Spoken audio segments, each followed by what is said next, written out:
Live షోకి తిరిగి స్వాగతం. ప్రత్యేక హోదా అంశంలో కాంగ్రెస్, బీజేపీ, టీడీపీలు మూడు పార్టీలు ముద్దాయిలేనన్న విపక్ష నేత వైఎస్ జగన్ వ్యాఖ్యలను సమర్థిస్తారా అంటే 91% మంది అవునంటున్నారు, 9% మంది కాదంటున్నారు. ఇక అతిథులు పరిచయం శ్రీ సిహెచ్ఎం కృష్ణారావు గారు, డక్కన్ క్రానికల్ బ్యూరో చీఫ్, ప్రముఖ విశ్లేషకులు. శ్రీ గిడుగు రుద్రరాజు గారు, శాసన మండలి మాజీ సభ్యులు, వైద్య ఆరోగ్య ఇన్ఫ్రాస్ట్రక్చర్ కార్పొరేషన్ మాజీ అధ్యక్షులు, అలాగే కాంగ్రెస్ పార్టీ సీనియర్ నేత. శ్రీ మన్నే గోవర్ధన్ రెడ్డి గారు, ఖైరతాబాద్ నుంచి అసెంబ్లీకి పోటీ చేసిన టీఆర్ఎస్ నేత. శ్రీమతి రోజా గారు, ప్రముఖ సినీ నటి, వైఎస్ఆర్ కాంగ్రెస్ పార్టీ సీనియర్ నేత, చిత్తూరు జిల్లా నగరం నుంచి శాసనసభకు ప్రాతినిధ్యం వహిస్తున్నటువంటి ప్రముఖులు. ఇక శ్రీ రఘునాథ్ బాబు గారు, భారతీయ జనతా పార్టీ సీనియర్ నేత, ఆయన కూడా మనతో చర్చలో పాల్గొంటారు. ముందుగా ఈ ప్రత్యేక హోదా అంశం నిన్న జగన్ ధర్నా చేయడంతో మళ్ళీ తెరపైకి దేశవ్యాప్తంగా చర్చనీయాంశమైంది. దాని తోడు సిపిఐ, సిపిఎం నేతలు, సీతారాం యేచూరి గారు అగ్రనేత, వారు కూడా స్వయంగా వెళ్లారు. అయితే జగన్ ఈ సందర్భంగా కొన్ని కొత్త విషయాలు చెప్పడానికి ప్రయత్నం చేసినట్లుగా కనపడుతోంది. ఆర్థిక సంఘం ఎక్కడా కూడా ఏపీకి ప్రత్యేక హోదా ఇవ్వద్దని చెప్పలేదని, ఏ రాష్ట్రానికి ఇవ్వాలనో ఇవ్వద్దనో చెప్పలేదని, అలాగే ఈశాన్య రాష్ట్రాలకి ప్రత్యేక హోదా కొనసాగిస్తామని మంత్రి స్పష్టంగా చెప్తున్నారని, అలాంటప్పుడు ఏపీకి ఎందుకు ఇవ్వకూడదు అని చెప్పి ఆయన ప్రశ్నిస్తున్నారు. అంతేకాకుండా ఓటుకు నోటు కేసు నుంచి బయటపడటం కోసమే భయపడే చంద్రబాబు గారు ప్రస్తావించట్లేదు, దీని మీద ఒత్తిడి చేయటం లేదని వారు అంటున్నారు. సో వీటన్నిటి మీద ముందుగా మరి ఆర్థిక సంఘం సిఫారసు చేయలేదు అంటూ కేంద్రం చేసిన వాదన కరెక్టా, లేక జగన్ కొత్తగా చెబుతున్నటువంటి వాదన కరెక్టా? కృష్ణారావు గారు. ఒకటే, ఈ మధ్య పార్లమెంట్లో దీని మీద 2 సందర్భాల్లో 2 మంత్రులు ఒక ప్రకటనలు చేశారు. ఒక ఆయన ఇంద్రజిత్ సింగ్ గారు, ప్లానింగ్ మినిస్టర్. ఆయన ఇండిపెండెంట్ ఛార్జ్ కాబట్టి ఆయన ఎత్తి మీద కేవలం ప్రధానమంత్రి ఉంటాడు. ఆ ప్లానింగ్కి సంబంధించి ఇవన్నీ వస్తాయి, ఆర్థిక సంఘాలకు సంబంధించి కానీ, లేకపోతే మీ ప్రత్యేక హోదాలు కానీ. అదే అని ఆయన ప్రశ్న అడిగాడు. మన జహీరాబాద్ ఎంపీ పాటిల్ గారును, జార్ఖండ్ జిల్లా పాలము ఎంపీ బీజేపీ ఆయన ఉన్నాడు. వీళ్ళిద్దరూ అడిగిన ప్రశ్నకి ఆయన చెప్పింది ఏంటంటే, ఇప్పుడు ఎక్కడా లేదు, మేము చేద్దాం అనుకోవడం అది కాదు, ఇక్కడ 14వ ఆర్థిక సంఘం చాలా స్పష్టంగా చెప్పింది, ఏ కొత్త రాష్ట్రానికి ఏం ఇవ్వద్దు, ఉన్న రాష్ట్రాల కల్లా దశల వారీగా తీసేయండి. ఎందుకంటే మొత్తం కేంద్ర బడ్జెట్లో 52% నిధులు కేవలం 11 రాష్ట్రాలకే వెళ్తున్నాయి, ప్రత్యేక హోదా ఉన్నవి. మిగతా 18 రాష్ట్రాలకి సంబంధించి 47% వెళ్తాయి. సో దీంట్లో కొంచెం డిస్క్రిమినెన్సీస్ ఉన్నాయి, చాలా రాష్ట్రాలు అడుగుతున్నాయి, కాబట్టి వాళ్ళు రికమెండ్ చేశారు, ఇది పరిస్థితి అని ఆయన స్పష్టంగా చెప్పాడు. చెప్పి ప్రత్యేక హోదా అంటే ఏమిటి అని కూడా వాళ్ళు అడిగితే ఆయన ఏదో చెప్పాడు. దీనివల్ల 30% మామూలుగా వచ్చేవన్నీ 90% కేంద్రం నిధులు ఇస్తుందని ఒక పెద్ద చార్ట్ అంతా వేసి చూపించాడు. సరే, అది అంతవరకు. తర్వాత మళ్ళీ అరుణ్ జైట్లీ గారి దగ్గర వైఎస్ఆర్ కాంగ్రెస్ పార్టీ ఎంపీలు వీళ్ళు అడిగిన తర్వాత 0 అవర్లో అరుణ్ జైట్లీ గారు ఆయన స్టేట్మెంట్ ఇచ్చాడు. ఆయన ఎక్కడ ఇస్తాము అని చెప్పలేదు, పరిశీలనలో ఉందని కూడా చెప్పలేదు. మీకు 5 ఏళ్ల పాటు రెవెన్యూ డెఫిసిట్ ఉంటుంది చట్ట ప్రకారం, విభజన చట్ట ప్రకారం చూస్తే ఆంధ్రప్రదేశ్కి కొంచెం ఆర్థిక పరమైన లోటు చాలా ఉంటుంది కాబట్టి 5 ఏళ్ల పాటు ఇది సర్దుబాటు చేయాలి, మేము సర్దుబాటు చేస్తాం అన్నాడు ఆయన.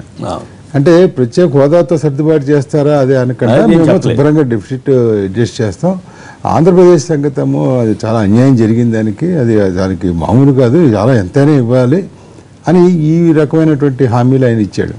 ఇచ్చిన తర్వాత ఏం చెప్పాడంటే, ఈశాన్య రాష్ట్రాలకు సంబంధించి ఆ 7 రాష్ట్రాలు మొత్తం 8లో 7కి ఇది అమల్లో ఉంది. సుబ్బారెడ్డి గారికి లెటర్ సమాధానం. అదే ఈ 7లలో ఏంటంటే దాన్ని ఇప్పుడు నీతి ఆయోగ్ అని కొత్తగా ఒకటి ప్రణాళిక సంఘం స్థానంలో ఒక ఏర్పాటు చేశారు. దాంట్లో అన్ని ఉపసంఘాలే. ఆ ఉపసంఘంలో ఒకటి మధ్యప్రదేశ్ ముఖ్యమంత్రి శివరాజ్ సింగ్ చౌహాన్ గారు ఆయన చూస్తున్నాడు. వాళ్ళ ముందు ఇది పరిశీలనలో ఉంది, ఇది ఈశాన్య రాష్ట్రాలకు సంబంధించి ఉంది. ఆంధ్రప్రదేశ్ ఐ థింక్ దీన్ని పంపిస్తాము, వాళ్ళు చూస్తారు చేస్తారు అనే మాట ఎక్కడ అరుణ్ జైట్లీ గారు చెప్పలేదు. వాళ్ళు చెప్పేదల్లా ఏమిటంటే, ఇప్పుడు చాలా గట్టిగా చెప్తున్నది, మీకు కావాల్సిన డబ్బులు కదా మేము ఏదో విధంగా ఇస్తాం, ప్రత్యేక హోదా కాదు ప్రత్యేక ప్యాకేజీలు ఏవో ఇస్తాము అన్నట్టుగా, మీరు ఏమైనా స్కీములు పట్టండి, ఆ స్కీములకు అన్నింటికి మేము ఇస్తాము, మాకు ఇబ్బంది ఉంటుంది, మిగతా రాష్ట్రాలే. జయలలిత గారు జైలుకి వెళ్ళడానికి ముందు ముఖ్యమంత్రిగా ఉన్న సమయంలోనే ఆవిడ రాసింది ఉత్తరం రాసేసి నథింగ్ డూయింగ్ అని.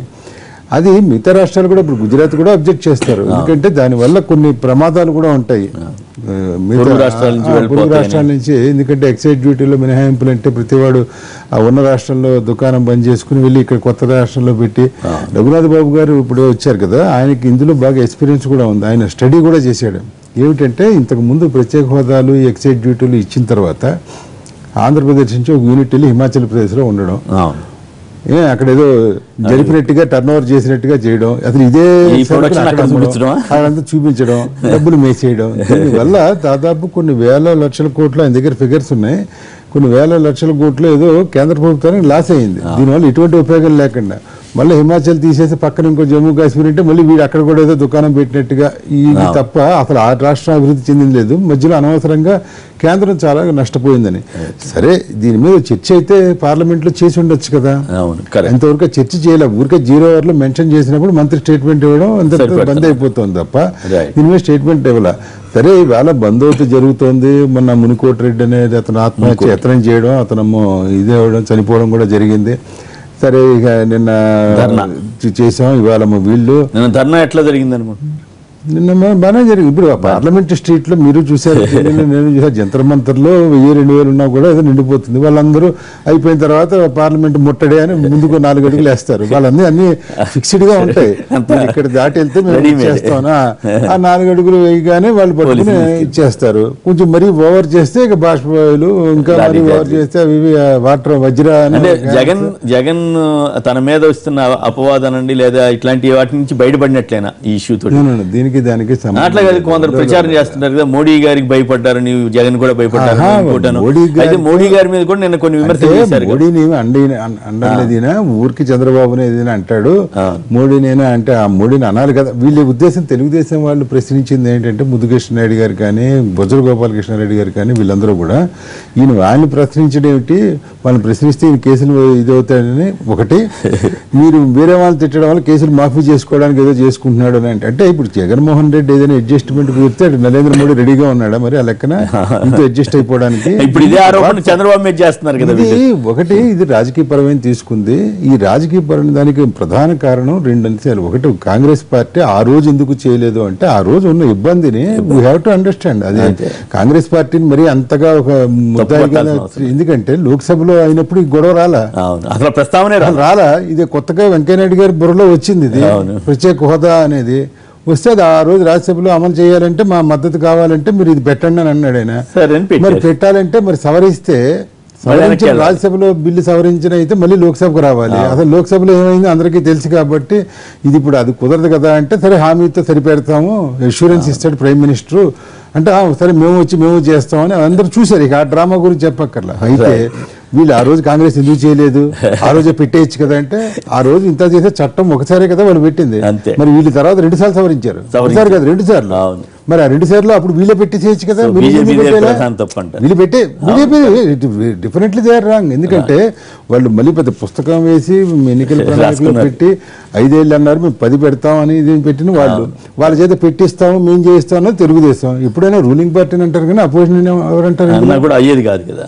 రూలింగ్ పార్టీ అనకపోతే వాళ్ళ తప్పు లేదు. చంద్రబాబు నాయుడు గారు అసలు ప్రత్యేక హోదా గురించి ఏమీ మాట్లాడకపోతే నిందించక్కర్లా. కానీ వాళ్ళు మాట్లాడి మేము తెప్పిస్తాం, చేస్తున్నాం, అవుతోంది అది అన్నప్పుడు జనరల్ గా రూలింగ్ వాళ్ళని అడుగుతారు. ఎందుకంటే ఇప్పుడు మీరు నేను అనుకుంటే చట్టాలు పార్లమెంట్ అయిపోతా అవ్వవు కదా, వాళ్ళు అనుకోవాలి, వాళ్ళ కేబినెట్ మీట్ అవ్వాలి, వాళ్ళు బిల్లు పెట్టాలి. సో ఇది రాజకీయపరమైన టర్న్ తీసుకుంది. రుద్రరాజు గారు మీరేమంటారు, ఎట్లా జరిగింది జగన్ ధర్నా, ఎట్లా జరిగింది? మీతో సహా రాహుల్ గాంధీతో సహా అందరి మీద విమర్శలు చేశారు ఆయన. జగన్మోహన్ రెడ్డి గారు నిన్న పెట్టినటువంటి మీటింగు ఎన్నో వ్యయ ప్రయాసాలు కోర్చి ఎంతోమంది కార్యకర్తలు, అంటే ప్రతి నియోజకవర్గానికి టార్గెట్ ఫిక్స్ చేసి అక్కడికి వెళ్ళిన తర్వాత ప్రధానమైనటువంటి ఇష్యూని కాకుండా రాహుల్ గాంధీ గారిని విమర్శించడం అనేటువంటిది చాలా అశోచనీయమైనది. ఎందుకంటే రాహుల్ గాంధీ గారు అనంతపురంలో మాట్లాడిన తర్వాతే కథలకు వచ్చిందని డెఫినెట్గా అందరికీ తెలుసు. ఎందుకంటే అంతకు ముందు వరకు ఆయన చేసినటువంటి యాక్టివిటీ వెరీ లిటిల్ బిట్, ఇంత ఒత్తిడి తీసుకుని వచ్చిన విధంగా ఎక్కడ కూడా ఆయన ప్రయత్నం చేయలేదు. డెఫినెట్గా రాహుల్ గాంధీ గారు ఏమన్నారు, ప్రధాన ప్రతిపక్షంగా ఉన్నటువంటి జగన్మోహన్ రెడ్డి గారు ఈ రాష్ట్రంలో డెఫినెట్గా ముఖ్యమైనటువంటి భూమికను పోషిస్తున్నట్టు జగన్మోహన్ రెడ్డి గారు, ఎక్కువ మంది శాసనసభ్యులు ఉన్నటువంటి జగన్మోహన్ రెడ్డి గారు, పార్లమెంట్ సభ్యులు ఉన్నటువంటి జగన్మోహన్ రెడ్డి గారు దీని మీద ఒత్తిడి చేసి గట్టిగా ఇది చేస్తే ప్రభుత్వం కొంత దిగొస్తుందనేటువంటి ఉద్దేశంతో ఆ రోజు ఆయన మాట్లాడడం జరిగింది. దాన్నే ఒక కథా వస్తువుగా తీసుకుని మెజారిటీ, నేను లైవ్ అంతా కూడా ఫాలో అయ్యాను, ఎక్కడ కూడా మోడీ గారి పేరు మీద వ్యక్తిగతంగా ఆయన విమర్శించలేదు, ప్రధానమంత్రి అనేది కూడా అనలేదు. భారతీయ జనతా పార్టీ వరకు టచ్ చేసి లైట్గా అవుటర్ వేలో, ఇప్పటికీ ఆయన లైటర్ వేలో అవుటర్ వే అలా టచ్ చేసి వదిలేరు. ఓకే, ఇప్పుడు ఇష్యూ ఏదైనప్పటికీ కూడా ఈవేళ ఉన్నటువంటి పరిస్థితుల్లో మనం ఆల్రెడీ డివిజన్ జరిగినప్పుడు కొన్ని సందర్భాల్లో కాంగ్రెస్ పార్టీ తప్పు చేసిందని భావిస్తే తప్పనిసరిగా దానికి ప్రజలు శిక్షించారు, దానికి కాంగ్రెస్ పార్టీ లైబిలిటీ పే చేసింది. ఈ రోజు ఉన్నటువంటి రాజకీయ పార్టీలు అందరూ కూడా ఇర్రెస్పెక్టివ్ ఆఫ్ పొలిటికల్ ఎఫిలియేషన్ ఈ ఇష్యూను సాల్వ్ చేయడం కోసం ప్రయత్నం చేస్తే బాగుంటుంది అనేటువంటిది మా భావన. దాంట్లో భాగంగా జగన్మోహన్ రెడ్డి గారు కానీ, సిపిఐ కానీ, సిపిఎం కానీ, కాంగ్రెస్ పార్టీ కానీ, ఇతర రాజకీయ పక్షాలు కానీ అందరూ కలిసి దీంట్లో ఉద్యమం చేస్తే డెఫినెట్గా ఇది సక్సెస్ అయ్యేటువంటి అవకాశం ఉంటుంది. ఎందుకంటే కాంగ్రెస్ పార్టీ గడిచినటువంటి 14 నెలల్లో ఈ ఇష్యూని ప్రప్రథమంగా రాష్ట్రంలో టేకప్ చేసింది. అడుగుడిపోయారు కదా మీతో ఆడబెట్టుకోవాలని వాళ్ళతో అక్కర్లేదు. ప్రజా సంఘాలు ఉన్నాయి. ఈ రాష్ట్రంలో ఎప్పుడైనా సిపిఐ అధికారంలోకి వచ్చిందా? సిపిఎం అధికారంలోకి వస్తుందా? మరి వాళ్ళతో మీరు కలిసి ఎందుకు పనిచేస్తున్నారు? సో భావ సారూప్యత కలిగినటువంటి రాజకీయ పార్టీలు ఎవరైతే ఉంటే వాళ్ళందరూ కలిసి ఇష్యూ పట్ల వైఎస్ఆర్ కాంగ్రెస్ మీ దాంట్లో కలుపుకోవాలని మీ ప్రయత్నం క్లియర్ కట్ గా రాహుల్ గాంధీ గారు చెప్పారు. కాంగ్రెస్ పార్టీ అనేటువంటిది వ్యక్తిగా కాంగ్రెస్ పార్టీ అనేది ఈక్వల్ డిస్టెన్స్ తెలుగుదేశం పార్టీతో ఏ విధంగా ఉంటుందో జగన్మోహన్ రెడ్డి గారి పార్టీతో అంతే విధంగా ఉంది. మేము గెలుపు కోసం కానీ సీట్ల కోసం కానీ ప్రాధాయపడేటువంటి పరిస్థితుల్లో లేము.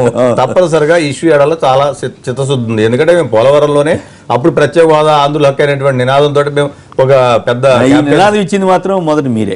కాంగ్రెస్ పార్టీ కోటి సంతకాల కార్యక్రమం కానీ, జిల్లా కలెక్టరేట్ కానీ, మండల స్థాయి వరకు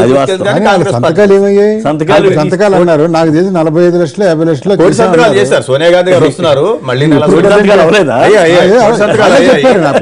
లక్షలు అయ్యాయి, ఇంకా పూర్తి అవ్వాలి. తర్వాత ప్రజలు కోటి సంతకాలు అనేటువంటిది కోటి సంతకాలు కూడా చేయలేకపోయారు కదా విమర్శ వస్తుంది కదా. కోటి సంతకాలు చేయడం అనేటువంటి చాలా పెద్ద టార్గెట్ మాకు వచ్చినటువంటి ఓట్లు బట్టి. అయినా కూడా ప్రజలు ఆదరించారంటే ఇష్యూని బట్టి కాంగ్రెస్ పార్టీ 100% గా కాంగ్రెస్ పార్టీ కోటి సంతకాలు చేసింది. ఈ నెలలో కానీ మళ్ళీ నెలలో కానీ సోనియా గాంధీ గారు విశాఖపట్నం వస్తున్నారు. పార్టీకి సంబంధించినటువంటి ఫోరంలో అందరూ కలిపి జిల్లా అధ్యక్షులు అందరూ కలిపి దాన్ని ఆవిడకి ఇస్తామన్నా మీరు చెప్పింది ప్రధానమంత్రికి కాంగ్రెస్ అధ్యక్షురాలను తీసుకుని అక్కడి నుంచి ప్రధానమంత్రి అక్కడికి తీసుకెళ్తారు. ఢిల్లీ వెళ్దాం. రోజా గారు రెడీగా ఉన్నారు. రోజా గారు చెప్పండి, ఏంటి జగన్ గారు ఇప్పటికి కూడా మోడీ గారి మీద అంత ఏదో శుతిమెత్తగా తమలపాకుతో కొట్టినట్టుగా మాట్లాడారు అంటున్నారు. ఇక్కడ కాంగ్రెస్ నేత గిడుగు రుద్రరాజు గారు, మీ ధర్నా ఎంతవరకు సక్సెస్ అయింది? ఏ మేరకు మీ ఆశయం నెరవేరింది? ఎంతవరకు మీ వాదనలన్నీ ఫలిస్తున్నాయి?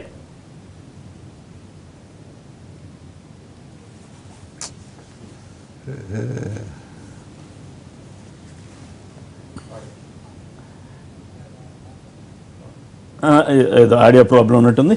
గోవర్ధన్ రెడ్డి గారు మీరేమంటారు? టీఆర్ఎస్ అయినప్పటికి కూడా ఈ నిన్న జరిగిన ధర్నా మీద కానీ మీకేమనిపించింది? ఎట్లా జరిగింది అనిపించింది? నిన్న ప్రత్యేక రాష్ట్ర హోదా కొరకు ఆంధ్రప్రదేశ్ ప్రజలు కొట్లాడడం తప్పేం లేదు. ఎందుకంటే 2 రాష్ట్రాలు విడిపోయినప్పుడు కొంచెం ఆర్థికంగా లోటు ఉంటుంది. దానికి కొంత ప్యాకేజ్ ఇస్తే తప్పేం కాదు. కానీ మరి ఎందుకు ఇవ్వట్లేదు? ఇంతకుముందుకు రాష్ట్రాలు విడిపోయేటప్పుడు కాంగ్రెస్ పార్టీ లోక్సభలో పార్లమెంట్లో పెట్టినప్పుడు ఇదే బీజేపీ వెంకయ్య నాయుడు గారు ఎంతో కష్టపడి ఎంతో గగ్గోలు పెట్టిండు. ఎందుకంటే మన ఆంధ్రప్రదేశ్కి అన్యాయం జరుగుతుంది, ఆంధ్రప్రదేశ్ ప్రత్యేక హోదా కావాలని 10 సంవత్సరాలు కానీ 5 సంవత్సరాలు కానీ అడుగడుగున అడ్డం పడ్డాడు. ఇప్పుడు అదే అధికారం రాగానే వెనకడికి వేసేసి ప్రత్యేక హోదా అవసరం లేదని చెప్పడం ఎంతవరకు కరెక్ట్? ఒకసారి బీజేపీ నాయకులు కానీ అలా తెలుగుదేశం నాయకులు అనుకోవచ్చు. ఏదేమైనప్పటికీ కూడా 2 రాష్ట్రాలు విడిపోయినప్పుడు కొంచెం ఆర్థికంగా లోటు ఉంటుంది. 2 రాష్ట్రాలకు కూడా ఏదో కొంచెం ప్యాకేజ్ ఇచ్చి 2 రాష్ట్రాల అభివృద్ధికి పాటుపడాలని కోరుకుంటున్నాం. రైట్. రఘునాథ్ బాబు గారు, హోదా మాత్రమే కావాలి. ధర్మాన్ గారు వీళ్ళంతా ఏమన్నారంటే ప్యాకేజ్ ఇస్తే చంద్రబాబు గారి ప్రభుత్వం అవినీతికి పాల్పడుతోంది, ఆ ప్యాకేజీలన్నీ ఆటికే సరిపోతాయి, అవినీతికే సరిపోతాయి, కాబట్టి ఖచ్చితంగా హోదా కావాల్సిందని వాళ్ళు డిమాండ్ చేస్తున్నారు. నిన్న జగన్ ధర్నా మీద మీ పార్టీ అభిప్రాయం ఏంటి? ప్రతిపక్ష పార్టీగా జగన్మోహన్ రెడ్డి గారు వైఎస్ఆర్ పార్టీ ధర్నా చేసుకోవటం అది అవసరం. నన్ను అడిగితే చేయాలి కూడా. అది బాధ్యత. అదేవిధంగా కాంగ్రెస్ పార్టీ కూడా ఎవరు లేనప్పుడు కొంత లీడ్ తీసుకుంది కాబట్టి కొంత ఫోకస్ కాంగ్రెస్ పార్టీ కూడా వచ్చింది. ప్రజల్లో కూడా ఇష్యూ ఉంది. అసలు ఈ ప్రత్యేక హోదా అనేది అంశాన్ని తెర మీదకి తీసుకొచ్చింది బీజేపీ వెంకయ్యనాయుడు గారు. అంతకుముందు ఈ కాంగ్రెస్ కానీ, బిల్లు పెట్టిన కాంగ్రెస్ కానీ, ఇందాక కృష్ణారావు గారు ఒక మాట అన్నారు, అది రాజ్యసభకి మళ్ళీ లోక్సభకి వెళ్ళాలంటే ప్రాబ్లం అని అన్నారు.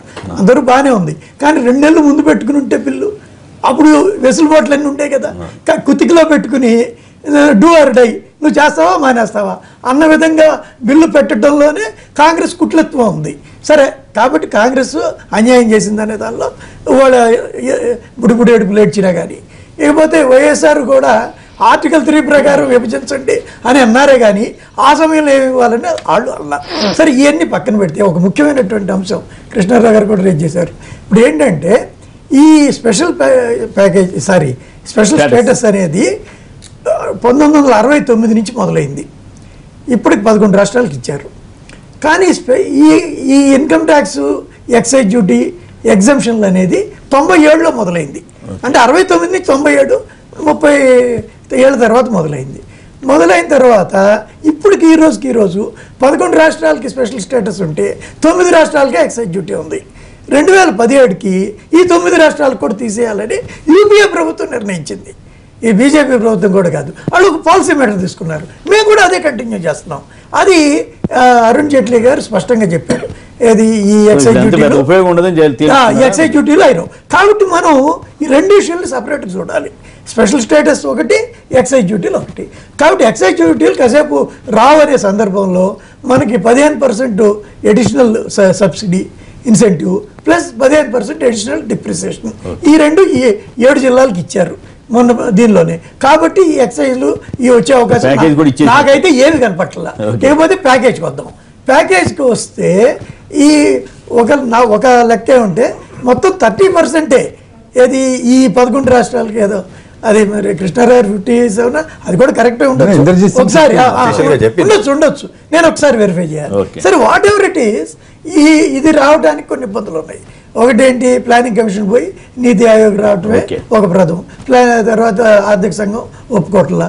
ఈ పరిస్థితుల్లో ఈ ప్రత్యేక హోదా రాకపోవటం వల్ల వచ్చే లాస్ ఎంత, ఆ లాస్ని ఏదైనా కాంపెన్సేట్ చేసే అవకాశం ఉందా? ఎంత అంచనా వేస్తారు లాస్? దాన్ని నేను తొందరలో అది కూడా స్టడీ చేస్తున్నాను, నేను చెప్తా. నేను మీరు కాదు కదా, మీరు నేను పార్టీ పరంగా ఒక సబ్ కమిటీ వేసినప్పుడు వారే దాన్ని హెడ్ చేశారు. ఈ స్పెషల్ కేటగిరీ స్టేటస్ అది జరిగేటప్పుడు పార్టీ పరంగా దాని పరంగా సో పూర్తిగా అవగాహన ఉంది. అప్పుడు పాపం పార్టీ పరంగా కాబట్టి కమిట్ అయ్యారు. ఇప్పుడు ప్రభుత్వ పరంగా ఏం చేయగలుగుతారు? అధికారంలోకి వచ్చిన తర్వాత రోజా గారి దగ్గరికి వెళ్దాం. ఢిల్లీ వెళ్ళడానికి ముందుగా అమర్ గారు చెన్నై నుంచి లైన్ లో ఉన్నారు. అమర్ గారు నమస్కారం, మాట్లాడండి. అమర్ గారు మాట్లాడండి. సార్, ఇప్పుడు కాంగ్రెస్ వారు అంటున్నారు బీజేపీ ఇవ్వట్లేదు, మేము ఇస్తామని. ఇప్పుడు సుష్మా స్వరాజ్ గారి గురించి పార్లమెంట్ లో చాలా గొడవ చేస్తున్నారు, పార్లమెంట్ రద్దు లేదు. అదే ఇష్యూ ఆంధ్రాకు స్పెషల్ స్టేటస్ గురించి ఎందుకు రైజ్ చేయలేదో కాంగ్రెస్ వాళ్ళు అంత అదే రేంజ్ లో నాకు అర్థం కావట్లేదు. మరి మేనిఫెస్టోలో పెట్టారు స్పెషల్ స్టేటస్ గురించి, ఎలక్షన్ లో క్యాంపెయిన్ చేశారు ఇస్తామని, ఇప్పుడేమో వెనక్కి వెళ్తున్నారు, దానివల్ల లాభం లేదని. అదే చెప్పిన మాట ఇవ్వలేకపోతే ఇప్పుడేమో కొత్త ఇన్సెంటివ్స్ ఇస్తాము అవి అన్నప్పుడు ఆ కొత్త ఇన్సెంటివ్స్ ఇస్తే ఏమేమి ఇస్తామో అవి కూడా చెప్పలేదు.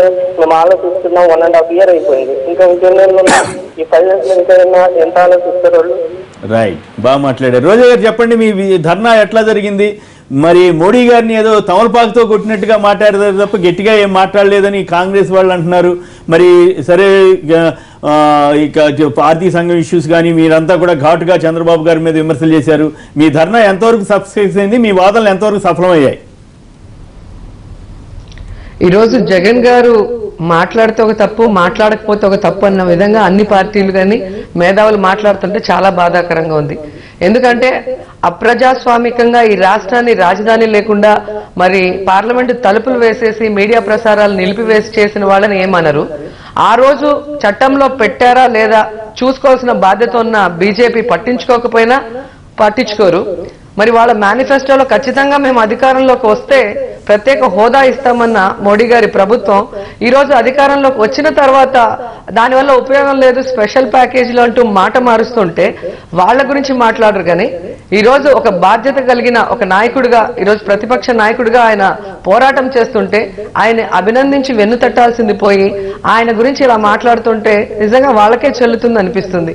ఈరోజు జగన్ గారు జంతర్ మంతర్ లేదా 1000 మంది ఉంటే సరిపోతుంది అని చెప్పి ఒక మేధావి గారు అన్నారు. ఈ రోజు వచ్చి చూడండి, జంతర్ మంతర్లో ఎప్పుడు జరగనటువంటి విధంగా ప్రజలు ఎలా వచ్చారో కూడా కళ్ళారా మీరు చూడాల్సిన అవసరం ఉంది. ఎందుకంటే ఆ రోజుల్లో మీరు చూస్తే రాష్ట్రం విడిపోతే ఎంత నష్టమో జగన్ గారు చెప్పినా కూడా ఆయనకేం తెలుసు, అనుభవం లేదు, వయసు చిన్నోడు అన్నారు. కానీ ఈ రోజు ప్రతి ఒక్కరు కూడా అనుభవిస్తున్నారు.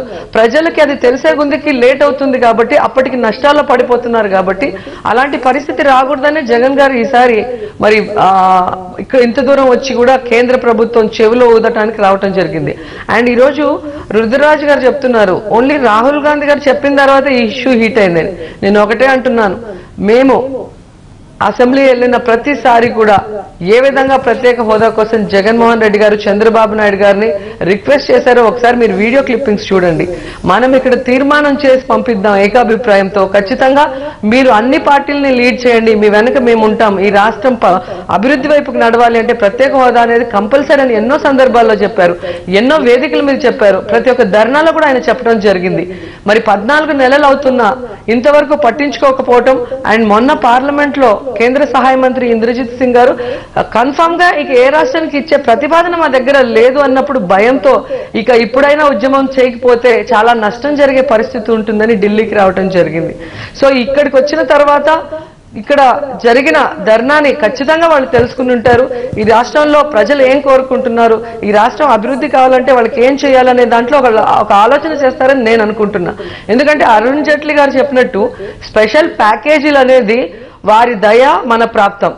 అదే మనకి స్పెషల్ స్టేటస్ అనేది మనకి అధికారికంగా వచ్చే హక్కు.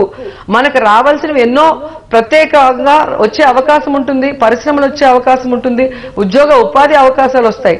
అదే ప్రత్యేక ప్యాకేజీలు అనుకో వాళ్ళకి నచ్చితే ఇస్తారు, నచ్చకపోయినా మనం ఏం చేయలేని పరిస్థితి. ఎందుకంటే గతంలో విభజన చట్టంలో చెప్పినటువంటి విధంగా మనకి ఎక్కడా కూడా ప్రత్యేక రైల్వే జోన్ ఇవ్వలేదు. మనకి లోటు బడ్జెట్ భర్తీ చేస్తామన్నారు. ఇప్పుడు 14,000 కోట్లు లోటు బడ్జెట్ ఎంత ఇచ్చారు కేంద్రం మనకని మీరు లెక్కలు చూస్తే మీకే అర్థమవుతుంది. అండ్ పోలవరానికి జాతీయ హోదా ఇచ్చామంటారు, కానీ కేటాయించిన నిధులు చూస్తే 100 కోట్లు కూడా లేదు. ఇలా అయితే ఎప్పటికీ పోలవరం ఫినిష్ అవుతుందో ఒకసారి ఆలోచించండి. వాళ్ళు ఇచ్చిన హామీల్లోనే వాళ్ళు నెరవేర్చలేనప్పుడు రేపు స్పెషల్ ప్యాకేజీ, స్పెషల్ స్టేటస్ లేదు అంటే వాళ్ళకేం బాధ్యత ఉంటుందని మేము అడుగుతున్నాం. సో ఈ రోజు అధికారం కోసం ప్రత్యేక హోదా ఇస్తామని, తమకు పిఎం హోదా వచ్చిందని మోడీ గారు, తమకు సీఎం హోదా వచ్చిందని చంద్రబాబు నాయుడు గారు ప్రత్యేక హోదాని మర్చిపోవడం అనేది కరెక్ట్ కాదు. అండ్ ఏదైతే మిత్రపక్షంగా ఉందో బీజేపీతో చంద్రబాబు నాయుడు గారు నిలదీయాలి. ఈ రోజు వాళ్ళ మంత్రులు కేంద్రంలో భాగస్వామ్యమై ఉన్నారు, వాళ్ళు నిలదీసే అవకాశం ఉండి కూడా ఎటువంటి యొక్క ప్రెషర్ ఇవ్వకుండా మమ్మల్ని పట్టించుకోకుంటే చాలు, మా ఇష్టానికి మేము ఈ రాష్ట్రాన్ని దోచుకుంటే చాలు, దాని గురించి మోడీ గారు అడగకపోతే చాలన్నట్టు ఉన్నారు. కాబట్టి ఈరోజు చంద్రబాబు నాయుడు గారిని నిలదీయాల్సిన అవసరం మనందరికీ వచ్చింది. ఎందుకంటే వాళ్ళిద్దరూ చట్టాపట్టాలు వేసుకునే కదా ప్రతి ఒక్క జిల్లాలో కూడా మీటింగ్లు పెట్టినప్పుడు మేము అధికారంలోకి వస్తే ప్రత్యేక హోదా ఇస్తామని చెప్పారు. కాబట్టి ఈ రోజు మేము అడుగుతున్నాం. వాళ్ళు చెప్పకుండా ఉంటే మేము అడిగే పరిస్థితి కూడా ఉండుండేది కాదు కదా. అయితే రోజా గారు ఒక మాట, ఇక మంత్రులు అచ్చెన్నాయుడు గారు అట్లాగే మీ ప్రత్యర్థి గాలి ముద్దుకృష్ణ నాయుడు గారు వీళ్ళంతా కూడా ఒక మాట చెబుతున్నారు, ఇదంతా రాజకీయ డ్రామా, మీరంతా కేవలం రాజకీయ డ్రామా, ఇతరత్ర ఊరికే జనాన్ని మాయ చేసే ప్రయత్నాలు, బీజేపీని మమ్మల్ని వేరు చేయడానికి ప్రయత్నం చేస్తున్నారు, కుట్రలు పంతున్నారు అపోజిషన్ అని వాళ్ళు తీవ్రంగా విమర్శిస్తున్నారు. మీదంతా డ్రామాగా నడిచిందా, నిజంగానే పబ్లిక్ కాజ్ కోసం నడిచిందా మీది? డ్రామాలు ఎవరు చేస్తారు అనేది ప్రజలందరికీ కూడా తెలుసు. గతంలో మీరే చూశారు, నేను బీజేపీతో పొత్తు పెట్టుకోవడం చారిత్రాత్మక తప్పిదం అని చెప్పారు చంద్రబాబు నాయుడు గారు. గోద్రా ఇష్యూ తర్వాత మోడీ ముఖ్యమంత్రిగానే పనికిరాడు, అతన్ని రాజీనామా చేయించాలని ఎంత గగ్గోలు పెట్టారో చంద్రబాబు నాయుడు మనం చూసాం. కానీ ఈరోజు అధికారం కోసం అదే మోడీ దేవుడు అంటూ ఆయన నెత్తిన పెట్టుకొని ఊరేగుతున్నది కూడా మనం చూస్తున్నాం. అండ్ ఎప్పుడైతే జగన్ గారు పార్టీ పెట్టి కడపలో ఎంపీగా పోటీ చేసినప్పుడు మరి బీజేపీతో పొత్తు పెట్టుకుంటున్నాడని అదేదో తప్పన్నట్టుగా ఆ రోజు ప్రచారం చేసింది కూడా మనం చూసాం. సో చంద్రబాబు నాయుడు గారు, ఆయన మంత్రులు, ఆయన ఎమ్మెల్యేలు చెప్పే మాటలు క్రెడిబిలిటీ పోయింది.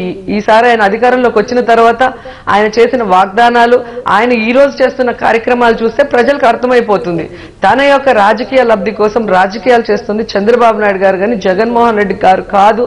ఈ రోజు చంద్రబాబు నాయుడిని ముఖ్యమంత్రి చేసి తప్పు చేశామని ప్రజలందరూ కూడా ఫీల్ అవుతున్నారు. ఈ రోజు గాలిముద్ర కృష్ణంనాయుడు మాట్లాడే మాటలు ఎలా ఉంటాయో మీ అందరికి కూడా తెలుసు. దానికి తల ఉండదు, తోక ఉండదు. నేను ఒకటే అడుగుతున్నాను, వైద్యుడి దగ్గరికి పోయి వైద్యం చేయొద్దు అన్నట్టు రాజకీయాలు అంటే రాజకీయాలు కాకపోతే ఇదేమైనా గుడి అండి భజనలు చేసుకుంటూ కూర్చోవడానికి, ఒక తప్పు చేసినప్పుడు అది తప్పు అని నిలదీయటం తప్పు అంటే ఇంకా అంతకన్నా హాస్యాస్పదమైన విషయం ఏం లేదు. ఈరోజు కేంద్ర ప్రభుత్వం తప్పు చేస్తుంటే మీరు నిలదీయాలి. మీరు నిలదీయకపోక మీ బాధ్యత జగన్మోహన్ రెడ్డి గారు తన భుజాల మీద వేసుకొని ఈరోజు మోడీని నిలదీస్తూ ఉంటే ఈరోజు అది తప్పు, అది డ్రామా, అది రాజకీయం అంటే ఎంతవరకు సమంజసం? రైట్. మోడీ నిలదీస్తున్నారా కృష్ణారావు గారు? జగన్ గారు మోడీ నిలదీస్తున్నట్లేనా? నిలదీయడం అంటే ఫస్ట్ ఒకటి ఆవిడ చెప్పినట్టు ఇదేదో రామకృష్ణ మఠం కాదుగా నడిపేది, రాజకీయ పార్టీలు కదా నడిపేది, అన్ని పార్టీలు అదే నడుపుతున్నాయి. ఎన్నికలు అయిపోయిన తర్వాత చంద్రబాబు నాయుడు గారు ఇక్కడ ముఖ్యమంత్రి, అక్కడ ఆయన ప్రధానమంత్రి అయిన తర్వాత మొట్టమొదటి కలిసింది చంద్రబాబు కాదు, జగన్మోహన్ రెడ్డి కలిసాడు గుజరాత్ భవన్లో. ఏదో మామూలుగా వెళ్ళిన ప్రతిసారి ఆయన చంద్రబాబు కానివ్వండి జగన్మోహన్ రెడ్డి కానీ పెద్ద నాయకుడి దగ్గరికి వెళ్ళినప్పుడు మామూలుగా అందరితో ఉన్నప్పుడు మాట్లాడేది ఒకటి ఉంటుంది, మళ్ళీ లోపలికి వెళ్ళి ఏదో కొంచెం మాట్లాడుకుంటారు. ఇంకా అవి ఏం మాట్లాడారు అనేది మనకి ఎప్పుడే ఆధారం అది ఉండదు. సో అప్పుడే వీళ్ళకి అనుమానం వచ్చింది, ఏంటి ఈయన ముందర వెళ్ళిపోయాడు, ఏంటైనా మోడీ అయినా మళ్ళీ ఇచ్చేస్తున్నాడా అని. ఒకటే ఒక పార్టీ ఏం చేస్తుంది, ఇంత సరిగ్గా లేకపోతే పక్కాలకు వెళ్తుంది. ఇప్పుడు తమిళనాడు ఫార్ములానే, తమిళనాడులో ఏఐడిఎంకే డిఎంకేతో ఎవరు జత కట్టలేదు, బీజేపీతో చేశారు, మళ్ళీ యూపీఏ వాళ్ళు చేశారు, వీళ్ళతో వాళ్ళతో. వీళ్ళు రానంటే వాళ్ళు రెడీగా ఉంటారు, వాళ్ళు రానంటే వీళ్ళు రెడీగా ఉంటారు. వీళ్ళు కూడా వీళ్ళు వెళ్ళాలా లేదా అనేది వీళ్ళు రాజకీయం వీళ్ళు చూసుకుంటారు, వీళ్ళు ఒక ఆట ఆడతారు. ఇప్పుడు ఉదాహరణ చంద్రబాబు నాయుడుతో అవసరం తీరిపోయిందని ఆయన భావిస్తే వీళ్ళ వైపు చూడొచ్చు, అయితే వీళ్ళకి ఏదైనా అవ్వచ్చు కదా. ఇప్పుడు ఈయనకి ఒకవేళ అవసరం ఈ హోదా ఇష్యూ వీటన్నిటిలో కూడా ఈ రాజకీయం కూడా మిళితమై ఉందా అన్నది ఒక ప్రశ్న. ఎందుకు డిఫరెంట్ గా ఉంటుంది, definite it is very much right. Roja గారికి ఏం సమాధానం చెప్తారు చెప్పండి రుద్రరాజు గారు. రోజా గారికి సమాధానం చెప్పేది ఏమిటంటే, అసెంబ్లీలో మేము రెజల్యూషన్ పెట్టాము, అసెంబ్లీలో పెట్టమన్నాము, లేకపోతే చంద్రబాబు అనేవాడు మీకు ప్రధానమైనటువంటి రాజకీయ ప్రత్యర్థి, మీకు పొలిటికల్ మైలేజ్ ఏ విధంగా ఇస్తారు?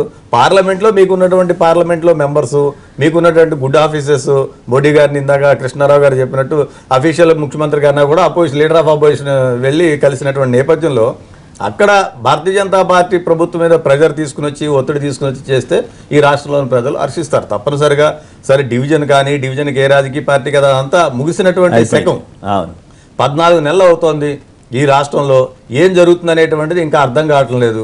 పార్లమెంట్లో యాక్ట్ ఉంది, యాక్ట్ పాస్ అయిన తర్వాత బిల్లు పెట్టారు, బిల్లు పార్లమెంట్ యాక్ట్ అయింది. యాక్ట్లో ఉన్నటువంటి అంశాలు కూడా భారతీయ జనతా పార్టీ ఇవ్వట్లేదు.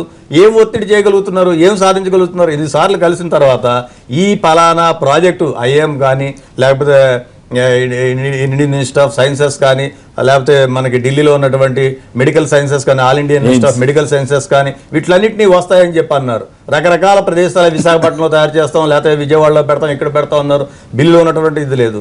పోలవరం అనేటువంటిది సరే మనమే తీసుకుంటే బ్రహ్మాండమైనటువంటి ప్రాజెక్టు, దానికి సంబంధించి 100 కోట్ల రూపాయలు వస్తే కూడా ఇప్పటివరకు దాని మీద ఏమి కూడా స్పందించలేనటువంటి ఒక యాక్షన్ ప్లాన్ ఉండాలి కదా. ఒక రాజకీయ పార్టీగా ప్రధాన ప్రతిపక్షంగా ఉన్నప్పుడు ఒక యాక్షన్ ప్లాన్ పెట్టుకుని ఆ యాక్షన్ ప్లాన్ ప్రకారం వెళ్ళి ఇది సాధించగలిగాను, ధర్నాలు చేసాం, మంగళగిరిలో ధర్నాలు చేసాం, ఇది సాధించగలిగాను అనేటువంటి మంగళగిరిలో ధర్నాసు టు డ్రా ది అటెన్షన్ ఇవన్నీ చేసాం. ఇందాక ఈయన చెప్పిన విధంగా కాంగ్రెస్ పార్టీ ప్రప్రథమంగా ఇష్యూని టేకప్ చేసినప్పటి నుంచి ఇప్పటి వరకు అనేకమైనటువంటి ప్లాట్ఫారాల మీద చేస్తూ ఉంటుంది. సో కాంగ్రెస్ పార్టీకి ఏంటి ఉన్నటువంటి పరిస్థితుల్లో శాసనసభ్యులు లేరు, పార్లమెంట్లో కూడా సభ్యత్వం ఎక్కడ కూడా ప్రాతినిధ్యం లేదు. ఈ నేపథ్యంలో ప్రధానమైనటువంటి ప్రతిపక్షంగా 60+ ఎమ్మెల్యేలు ఉన్నటువంటి ఇక్కడ మీరు, లేకపోతే లోక్సభలో అవకాశం ఉన్నటువంటి మీరు చాలా ఒత్తిడి తేవాల్సినట్టు పోయి పైపైనే ఇందాక మనం అనుకున్న విధంగా పైపైన ఢిల్లీ ప్రజెంటేషన్ అంతా ఏంటంటే మీరు రాహుల్ గాంధీ గారిని తినడం కోసం ఢిల్లీ దాకా ఎందుకు వెళ్ళాలి?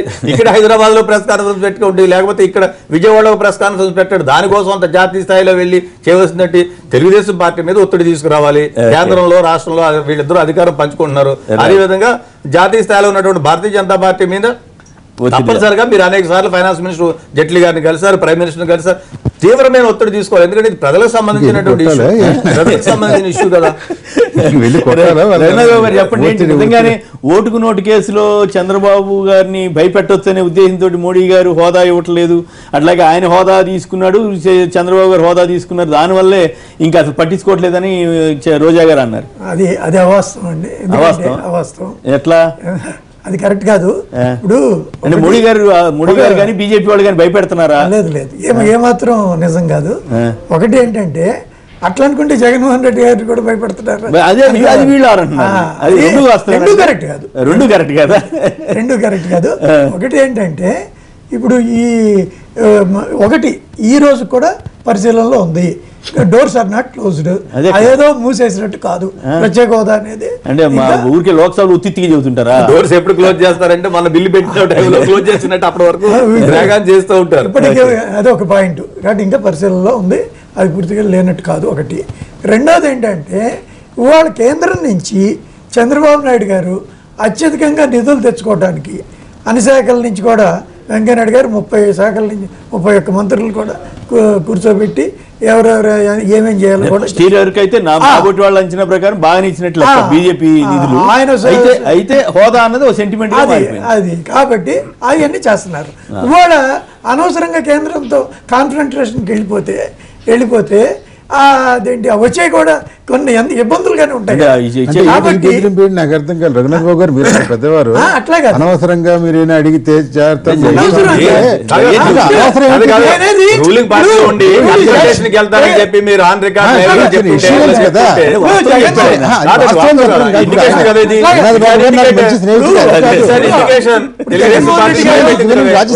జగన్మోహన్ రెడ్డి గారు కాంగ్రెస్ వాళ్ళు పోరాడాల్సిందే. కానీ ఇది 2 చోట్ల అధికారంలో ఉన్న వాళ్ళు పోరాడేది ఏముంది? ఎట్లాగో మంచిగా ఏదో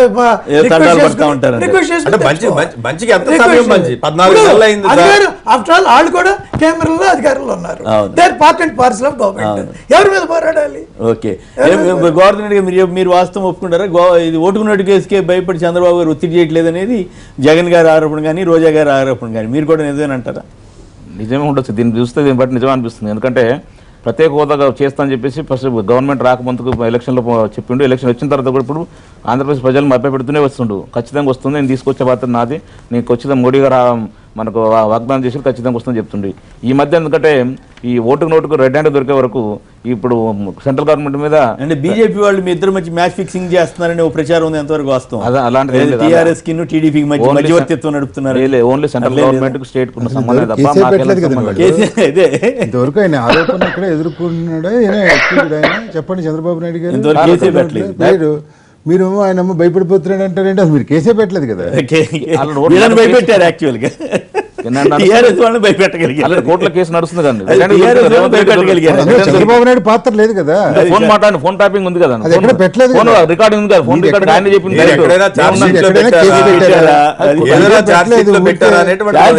ఒక చోట మాత్రం మెన్షన్ చేశారు, కంప్లీట్ ఎంక్వైరీ సీఎం ని మొత్తం మీద చంద్రబాబు గారు కేసీఆర్ గారు చంద్రబాబు గారిని భయపెడతారంటే చంద్రబాబు గారే కేసీఆర్ ని భయపెట్టగలిగారు అనేది జనరల్ గా. అలాంటిది ఏం అలాంటిది మా కేసీఆర్ గారు మా గౌరవ ముఖ్యమంత్రి ఎందుకు భయపడతాడు? తప్పు చేసింది ఆంధ్రప్రదేశ్ గవర్నమెంట్. బ్రహ్మదేవుడు కూడా రక్షించలేడని 3 నెలలు జైలుకి వెళ్తాడని కూడా జైలుకి వెళ్తాడని అన్నాడు. వెళ్తాడు కూడా కంపల్సరీ, ఇంకా ఆయన ఎంక్వైరీ నడుస్తుంది, కోర్టు కేసే పెట్టకుండా జైలుకి వెళ్తాడు, ఏసీబీ ఎంక్వైరీ నడుస్తుంది. ఓకే, బాబురావు గారు రాజమండ్రి నుంచి. బాబురావు నమస్కారం, మాట్లాడండి. నిన్న జగన్ గారి ధర్నా మీద మీ కామెంట్ చెప్పండి. విధానం అసలు ఏం అర్థం కావట్లేదండి. ఎవరిది? మన్మోహన్ సింగ్ గారు ప్రభుత్వం ప్రత్యేక హోదా గురించి చట్టం చేస్తుంటే మేము ఇచ్చేవాళ్ళం, లేదంటే మీరు గ్యాస్ సబ్సిడీ వదులుకోండి వేరే వాడికి ఇస్తా, మీ ప్యాంటు చొక్కా ఇచ్చేయండి ఇంకోటికి ఇస్తా. ఇదేం పద్ధతి అండి? మన్మోహన్ సింగ్ గారి దగ్గర ఇచ్చేదేమన్నాండి, ఇంకా అట్టుకొని తొక్క తీసి నోట్లో పెట్టినట్టు అయిపోయేది కదా. దానికి ఈయన ఇచ్చేదేముంది? పోతే సార్ ఇంకో విషయం సార్, తెలంగాణలో కేసీఆర్ గారిని చూస్తే జగన్మోహన్ రెడ్డి, నరేంద్ర మోడీ గారిని చూస్తే చంద్రబాబు నాయుడు గారికి ప్యాంటు తడిచిపోతున్నాయండి. ఇదేం మాట్లాడలేకపోతున్నారు. అట్లాంటి పదాలు వాడమాకండి దయచేసి. ఓకే, రైట్, భయపడుతున్నారని చెప్పండి సరిపోతుంది, కానీ పదాలు వాడేటప్పుడు కొంచెం మంచిగా వాడితే బాగుంటుంది, అది తప్పు, అట్లాంటివి మాట్లాడద్దు. రైట్, ఇక మరొకసారి రోజా గారి దగ్గరికి వెళ్ళటానికి ముందుగా ప్రత్యేక హోదా అంశంలో కాంగ్రెస్ బీజేపీ టీడీపీలు ముద్దాయిలేనన్న వైఎస్ జగన్ వ్యాఖ్యల్ని సమర్థిస్తారా అంటే 93% మంది అవునని, 7% మంది కాదన్నారు. ఇప్పుడు చిన్న విరామం తర్వాత లైవ్ షో కొనసాగుతుంది.